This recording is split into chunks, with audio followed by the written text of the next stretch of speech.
Why are men distancing themselves from legal entanglements with women?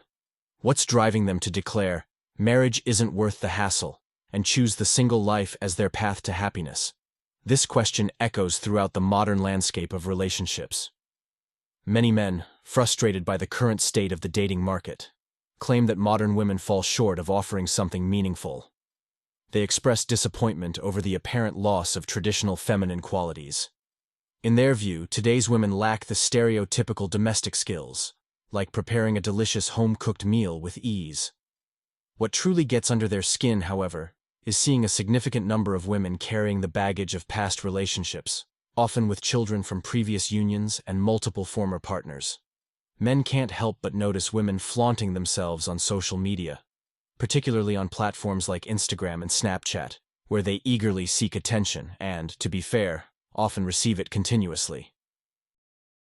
Social media and dating apps have ruined this entire generation because everybody is under the illusion that there's limitless options out there. On one side, you have girls with 500 plus likes on Hinge, 300 DMs to go through, 86 unread text messages, offers to be flown out to LA for something, go on a 100-foot yacht in Miami, go to a really fancy dinner in Tampa. And on the other side, you have guys that are sending out 50 likes a day on dating apps, following a new girl every day on social media, sending DMs, texting people, Snapchatting people. It's this merry-go-round of dating and people talking to each other. Even if a date goes well, a girl can be like, wow, that guy was sweet, that dinner was amazing. Oh, but this one guy who just slid in my DMs is a little bit more attractive. He's got more clout. He looks more successful. Even though that date with that guy was great tonight, I'm going to ghost him. On the flip side, a guy can go, wow, I had a great date with that girl tonight. I'm glad I went. But this one girl I just matched with on Hinge is just my type. Let me ghost that girl that I just had a great date with. Think about 30 years ago when nobody had phones, nobody had social media. If you went on a really good date and you got home that night, you're spending the rest of the night thinking about that person.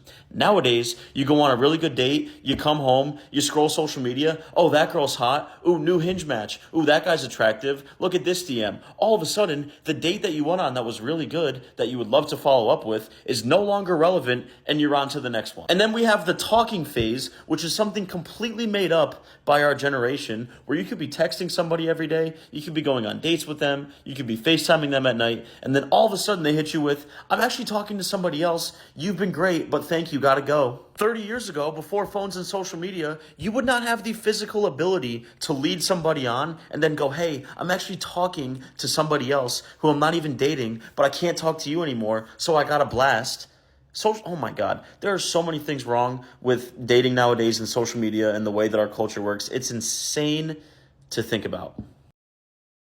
3 signs of a toxic woman. If she does any of these things, run. However, I talk to a lot of men who have their blinders on, thinking the woman that he has is gold when she's really not. There are some behaviors that men just overlook in relationships, and these really end up biting them in the back. So consider this your reminder for the top 3 toxic signs in a woman. Number 1, she's jealous. If her jealousy translates to controlling who you can see, who you can talk to, what you can do, get out. Number 2, she thrives on bullying you.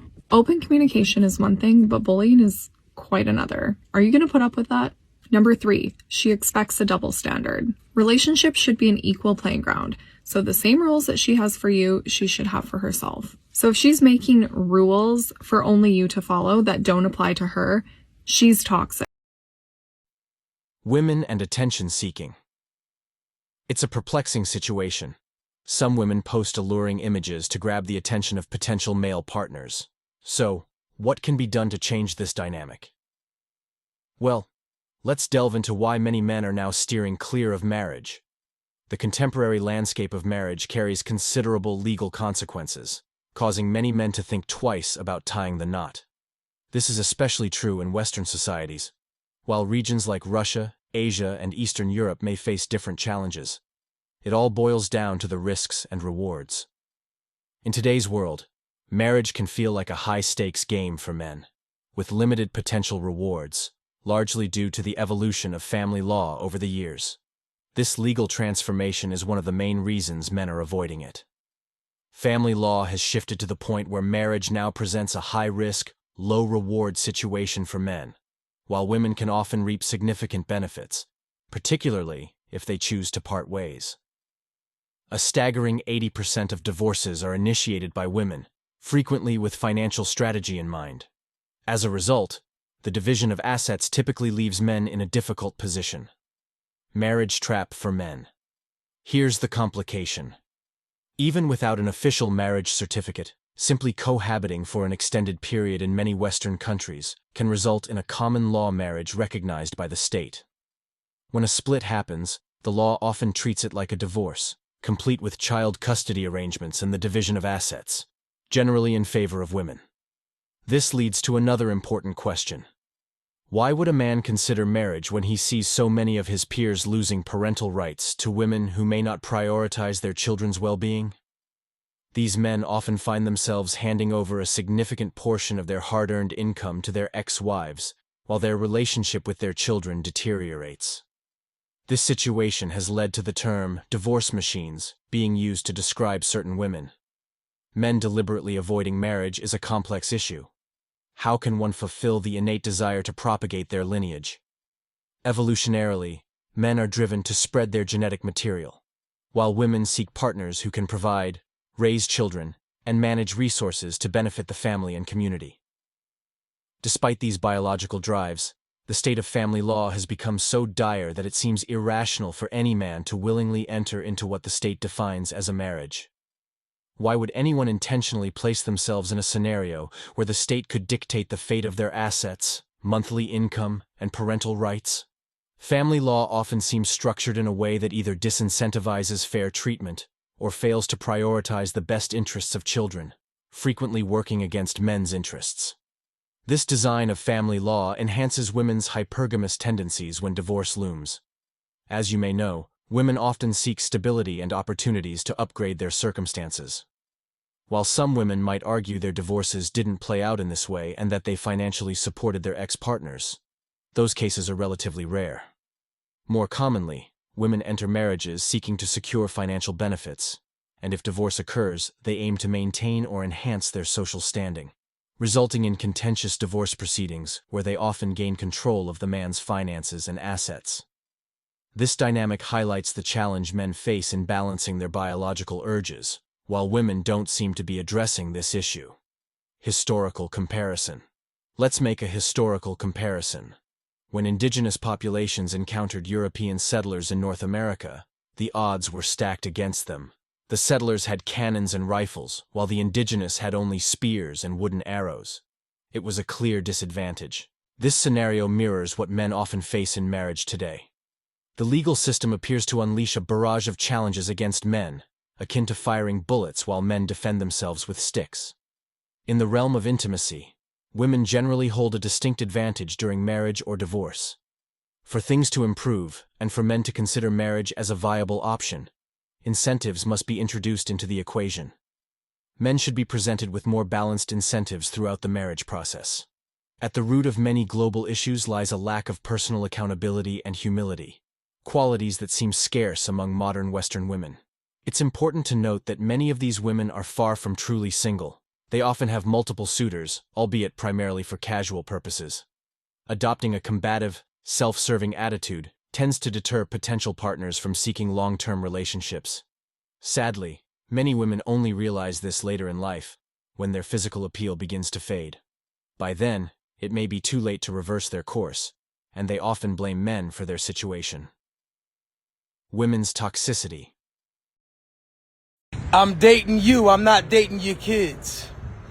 Let me cook for a second. I am dating you, I am not dating your children. You got a lot of people with this false belief that they're a package deal. There's no way. I don't have to gain the acceptance of your children. Your children don't have to like me, but they're going to respect me. Do you know how many women right now that have nothing but failed relationships because you have these children that are unruly? Some of them are even unattractive, but the worst thing is that they're disrespectful. And they fuck up every positive relationship that you had because you don't know how to differentiate the two. That is a child that needs to stay in a child's place, and I don't have to like them. They have to like me, especially the women who are looking for help for these kids. Especially the kids that don't have a father. Here it is. I'm trying to come in and change the whole dynamic, and you giving me a hard time. Ain't no way. It is no such thing as a package deal. I am dating you. I am whining and dining you. I am pursuing you. I am not pursuing your children. So it'll be in your best interest. Matter of fact, it would behoove you to check your kids because they could be fucking up your happily ever after.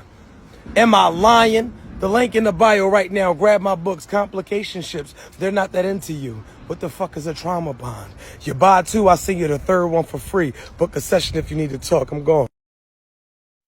It's amusing to observe how some women choose partners who embody the very traits they complain about, seemingly unaware of their role in the selection process. Good men, who might have been the perfect match, often go unnoticed because of this paradoxical love-hate relationship with toxic behaviors. As a result, many women find themselves single by choice. It's becoming increasingly common for men to be singled out and held accountable for their actions, with the expectation that they provide financial support to their wives or live-in partners. The practice of allocating specific sums of money to women can seem unreasonable.